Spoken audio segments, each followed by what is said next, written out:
Saudações a todos, vamos dar continuidade ao nosso modesto, básico e introdutório curso sobre cálculo diferencial e integral sob contexto da análise real. Dando prosseguimento, vamos então tentar demonstrar outra importante propriedade, considerando, ou por quanto admitamos, por quanto consideremos que a limite de uma constante é a própria constante, o que implica que a derivada de uma constante é igual a zero. Vamos tentar fazer essa demonstração. Então, nós sabemos, com base na análise real, que o limite de uma constante, quando ΔX tende a zero, isso é a própria constante. E esse K é uma constante numérica pertencente aos reais, ao espaço contínuo dos reais. Então vamos calcular, considerando uma função f de x igual a k, essa denominada função constante. Função constante, aqui está f, x, 0 e aqui está a constante k. A reta paralela ao eixo x, perpendicular ao eixo f,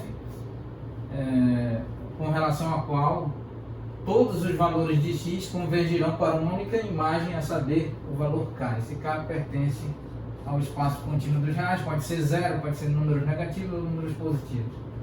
Então, nós sabemos que f de x mais ΔX também é k, pois todos os valores do domínio apresentam o mesmo valor de imagem, que no caso é a constante k. De modo que a derivada dessa função constante em relação a x, a derivada dessa função é o limite, quando ΔX tende a zero, de f de x mais ΔX menos f de x dividido por ΔX.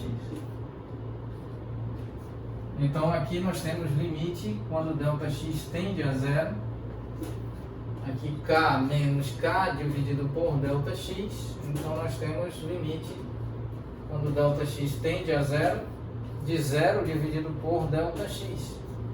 Então aqui nós temos o limite quando ΔX tende a zero associado ao número zero, pois o ΔX é diferente de zero necessariamente.